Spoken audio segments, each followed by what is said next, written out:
we're going to make a cold infusion two ways. One way is with fresh plants and flowers that I literally just gathered from the garden and around, and another is with dried herbs. And the fresh plants I have here are Tulsi, and this hyssop, and Self Heal, which is the star of this month's show. And Self Heal itself does not have a lot of flavor, so we're adding bee balm, and I have a bunch of chamomile that just won't stop coming. I keep harvesting it and it just keeps coming back stronger and stronger than ever. Yarrow wanted to be involved in the situation, some more bee balm. So I'm just taking all of these fresh plants, including some plantain leaf, and I'm putting them, oh, there's a lot of bugs in here. I'm putting them in this mason jar.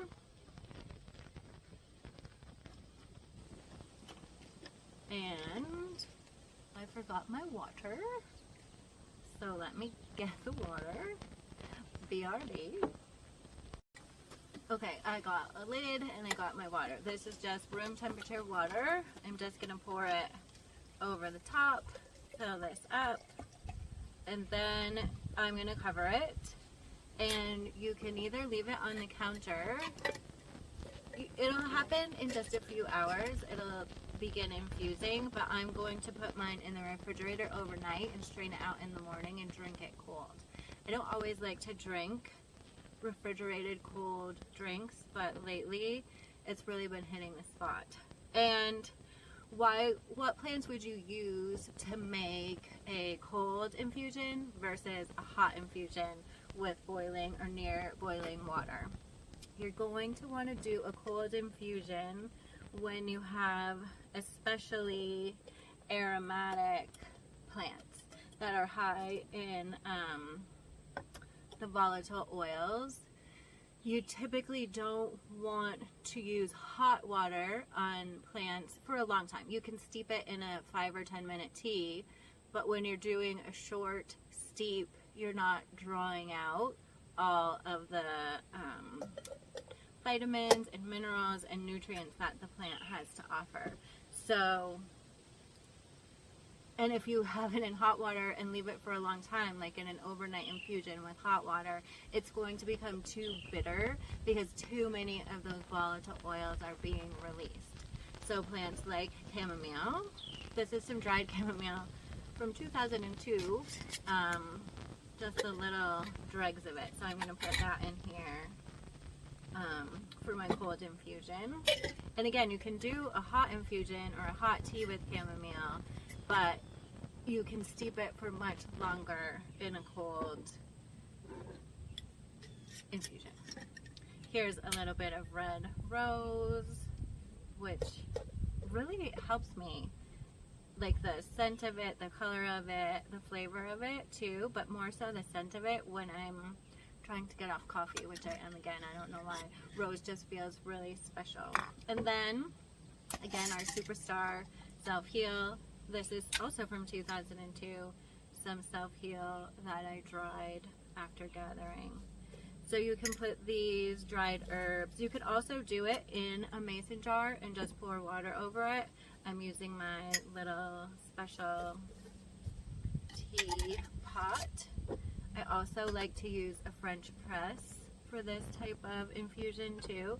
So again, you're just going to want to fill it up with water and cover it, and I'm going to put this in the fridge overnight as well. Up to the top, and then we'll see the difference in the cold and the hot and the... So this is a dried herb, and so in my experience it extracts a bit more deeply because it's the water is coming against a dried material, so it has something to kind of push up against, right? In our fresh infusion, the plants are already super wet and full of water, right? So there's less opportunity for the water to really like interact in terms of like pulling from them. But it's still delicious. It still will have flavor. It just won't be as it won't have as much depth in my experience as with the dried. So we're gonna pop these in the fridge, and I will be back tomorrow morning when we pour them out. So it's the next morning, and we have our 2 cold infusions. I've already been sipping on this one. You could, of course, strain it so you don't have the plant matter flying around in there, but I probably will make another infusion with this tonight. So, and I kind of love having all the plants in there. You can see that the dried herb is much darker, and what I can say is that working with the fresh plants, you're getting a flavor for sure, but again, you're not drawing out all of those constituents in the same way that you can do with water, even cold water or room temperature water, and dried plants. This is more of connecting to the energy of the plants, the energy of your garden.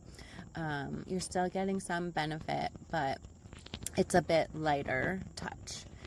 And another nice thing to do, instead of putting this in the refrigerator overnight, is to leave it outside. So you'll get some of the moon and lunar energy and make like a lunar infusion with the flowers too. You can do it any night. And it's just nice to do also on a full moon. Have a little ritual and ceremony with that, and then drink it the next day. You can infuse it with your own intentions as well as the moon.